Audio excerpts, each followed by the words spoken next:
So I'll hand it over to Chris now to talk about when we get together, how do we organize? Yeah, if you've watched previous ones, you would. This is different, right? Garrett and I are trading back and forth, and apart from me interrupting a couple times, we're not, riffing and things like that. Just to remind people, like if they want to hear more about some of this stuff, right? This is the condensed version. You can go to greensocialist.net/101s and you can watch a 3-hour version of this, right? Where we get in and we talk more deeply about how cool it was and how absolutely revolutionary it was. That Claire McLaughlin actually used eminent domain to seize, foreclosed houses from banks and give them back to people. Like that's crazy, right? So if you want to hear more about that, you can watch our past ones. But for now, what's the Green Party strategy? How do we, move beyond where we are now, right, as a minor party? And this debate's been going on for a long time, right, since the beginning. One of the things I think is coolest about, the founding of the Green Party in the United States and, our first official meeting in Minnesota in 1984, I think, in 1984, is that it wasn't that like just people from all these different states came. People came as delegates of movements, right? Howie Hawkins is often, referred to as one of, and it's true, he's one of the founders of the Green Party in the United States. But at that first meeting, he was there as a representative of the Clamshell Alliance, which is an anti-nuclear organization that he founded in the Northeast that is heavily responsible for, kind of ending the expansion of nuclear power plants in the U.S., right? So people came and they were representative of this feminist movement or this environment, Earth First, or this environmental activist organization, right? Or this, workers organization or labor union, independent labor union, things like that. So the Green Party is from its founding a coalition of activists that have, in varying levels of success, come together to form, a cohesive Green Party, right? So there's been a lot of debate in that, right? There's a lot of different perspectives and different ways that people got to where they are to being green, but there's a few things we tend to agree on. We should organize in our communities around local issues and support local unions. We should create new independent community institutions for mutual aid and grassroots democracy. We should support community goals with the municipal electoral campaigns, and we should utilize national campaigns to maintain ballot access and increase visibility for the Green platform, right? So if you notice, most of these are locally focused. And Garrett already kind of threw out the attack on Greens that we only run in presidential elections. But when you talk about Green strategy, presidential elections are a relatively small, part of it. We run in presidential elections for a few reasons, and some of them are required, right? There are something like 30 to 4, I think it's close to 40 states require a statewide race like president to get ballot access statewide, right? So if we don't run in these states, we can't get ballot access throughout the state, which makes it harder to run for Congress, for state house, for local office, right? So we run for those reasons, right? To actually make it easier because of the incredibly repressive ballot access laws that exist in much of the country. We run as the presidential campaign because that's when people are paying attention, right? For better or worse, there's more attention at that time. And so we really can't, when the spotlight turns on, we really can't shy away from it, right? We need to take the moment to step into it. We need to take that moment to get our policies and our perspectives out into our communities. So we run those big campaigns because we have to. But the reality is, if we're going to grow the Green Party, right? If we're going to grow the Green Party, we have to start local.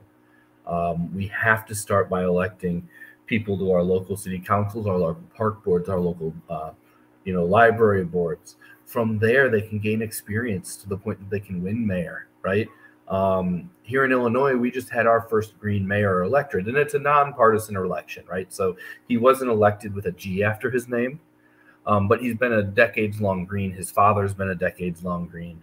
But he's a professor in Galesburg, Illinois at Knox College, and he served for a decade on the city council, right? Building up that reputation to the point that when he ran, he was able to win his first run for mayor.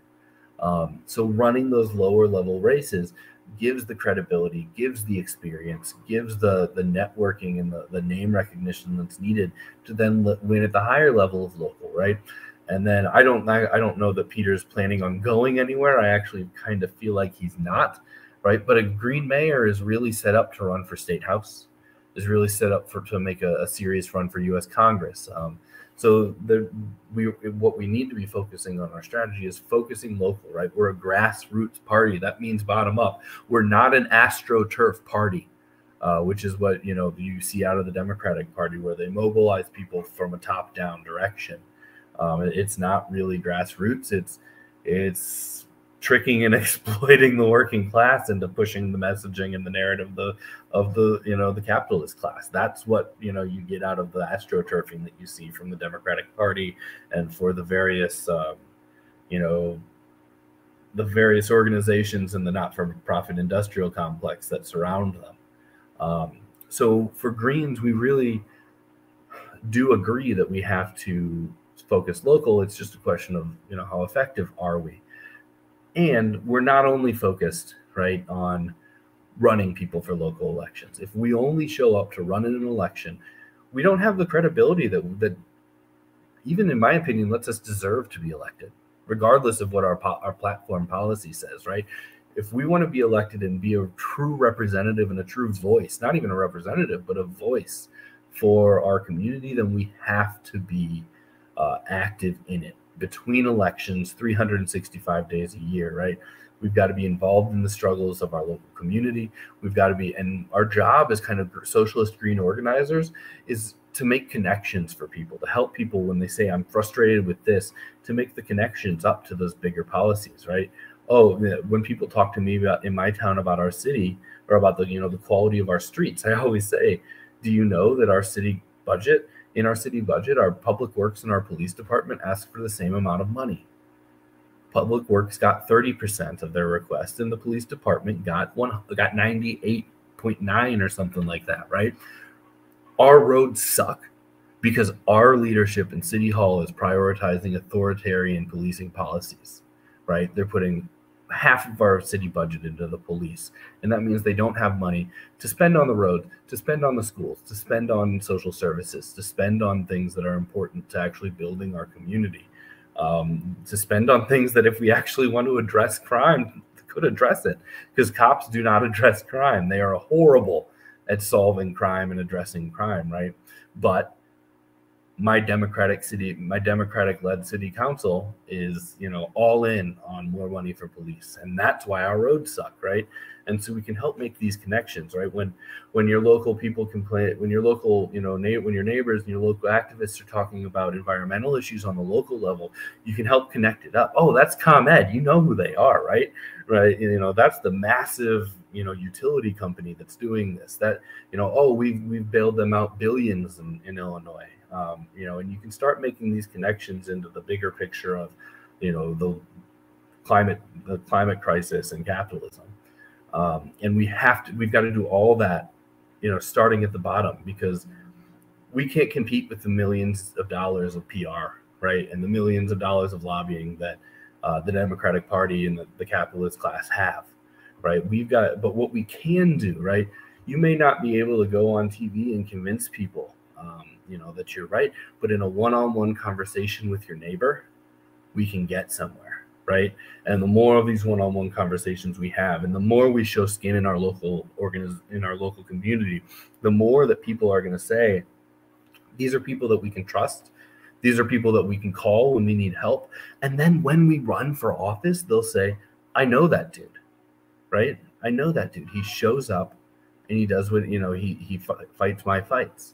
So we've got to be active in not only running for these local offices, but creating new, mutual aid opportunities, seeing what people need in your community and trying to fill the gap where, the public, frankly, it should be public service, but, public sector filling, but it's not, or it's been offloaded to, top heavy private industry that just wants the money and that aren't actually interested in the service. We need to be creating mutual aid. We need to be creating alternative, ways for people to engage. And we need to be supporting local movements through our campaigns, right? We need to be not coming and speaking for people, but, trying to empower them and trying to uplift the voices that are already involved in these movements.